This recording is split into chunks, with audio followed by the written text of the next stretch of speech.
So now, a slightly different situation than the problem we were dealing with the other time. We've got a vehicle that now is jumping off a ramp. And that ramp is making the velocity not entirely in the x direction. It actually makes that velocity into two directions.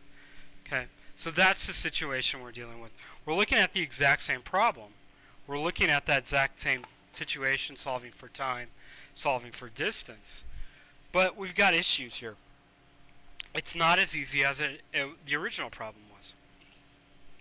So first of all, talking about the amount of time it would take for that truck to jump off that ramp and hit the water.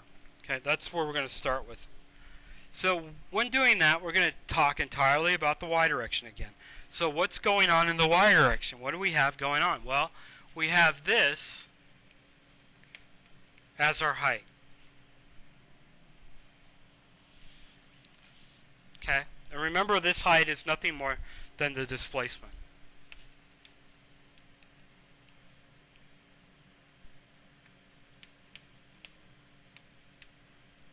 Okay, that's my displacement. Okay, what else is going on? Well, we've already talked about free fall. We already know that this truck is going to experience an acceleration in this direction, and that acceleration is equal to the acceleration due to gravity. It's in free fall. What else is going on there? Unlike the previous problem, we have a velocity. I'm going to draw an arrow out here and draw an arrow out here. Okay? Just like I was doing in other problems, this vector plus this vector is going to make up this vector, and that these vectors are perpendicular to each other. So, and the reason I'm doing that is that I only want this component of the velocity, and I want this component of the velocity to be independent of each other. I don't want them to contribute to each other. Okay?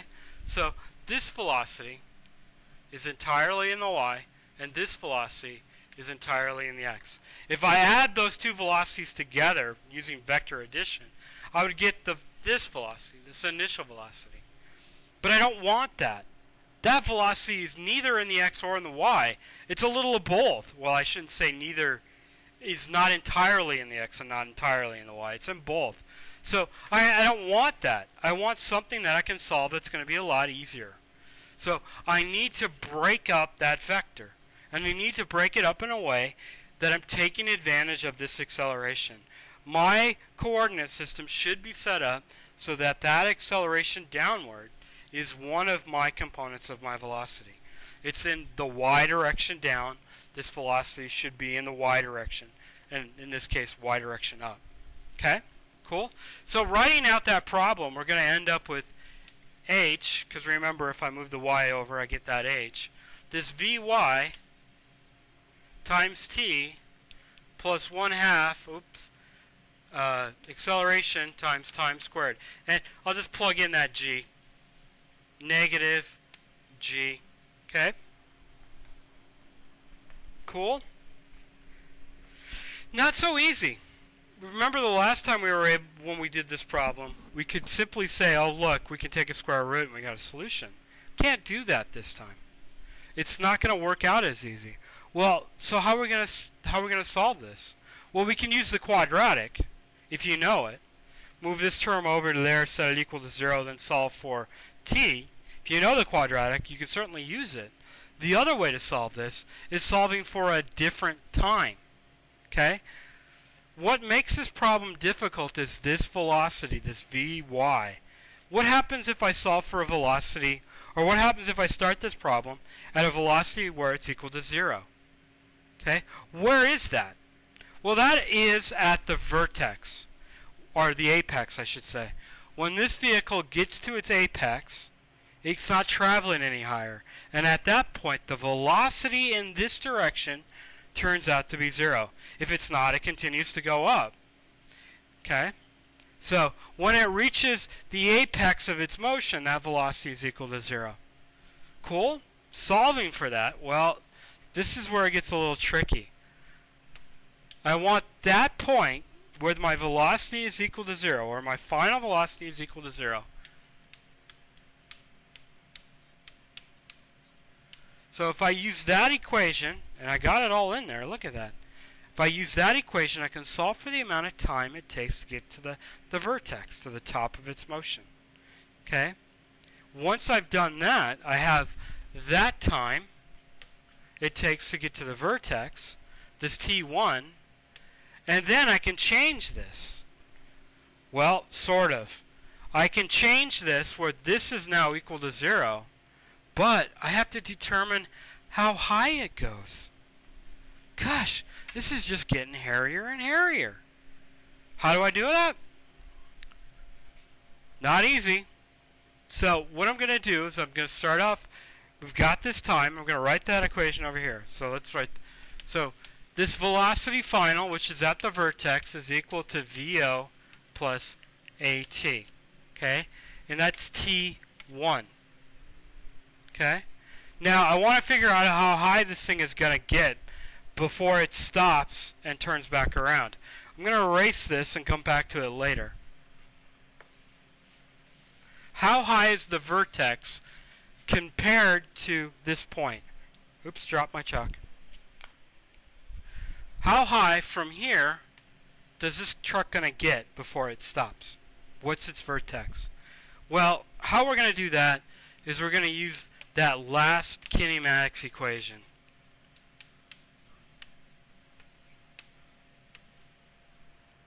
Okay? Final velocity is 0.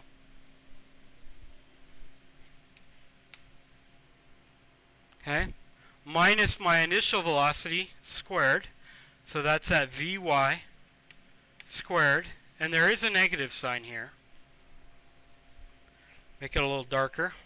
There we go. Is equal to 2 times g. But remember, g is negative. It's downward pointing. So that's negative 2 times g h. Okay? So it's equal to, let me rewrite that because I can see that's not quite clear on there. That's a little better. Negative Vy squared is equal to negative 2 times g times h. And this h is the vertex, the point where it reaches the maximum height. Well, hopefully I know this. I already know that. I know what negative 2 is, so I can solve for h. Cool? Wow, not so bad. I can solve for maximum height pretty easily by using that second equation. And that works whether it's jumping off a cliff or whether it's being fired from the ground. That equation is really simple to use to solve for maximum heights. Okay?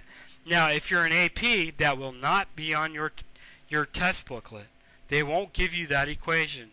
You may want to commit that one to memory. Cool? Alright, blah, blah, blah, blah, blah. I get this new h. Okay? So, I'm going to write that down. H vertex, okay, is the maximum height it gets.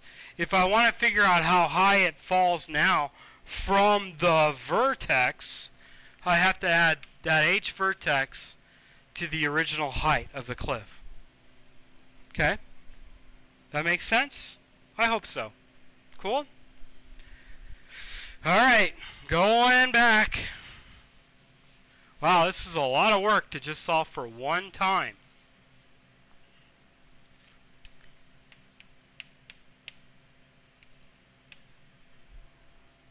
The total distance it falls is equal to V initial. Now, people are going to get confused here. That is not this velocity. That's the velocity at the vertex. This V vertex plus VH is the maximum height above this water, above the floor of this cliff. Okay? So at its maximum height, what's its velocity? 0. Okay?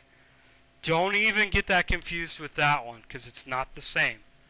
Times time plus 1/2 negative 9.8 t squared.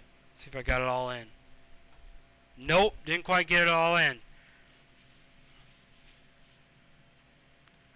Equals to 0 times time plus 1/2 negative 9.8 t squared. I don't think I did it on that one either. Shoot! I'm just going to drop that velocity. 0 times t goes away, so I'm going to just drop it. 1/2 negative 9.8 t squared. That show up. Yes!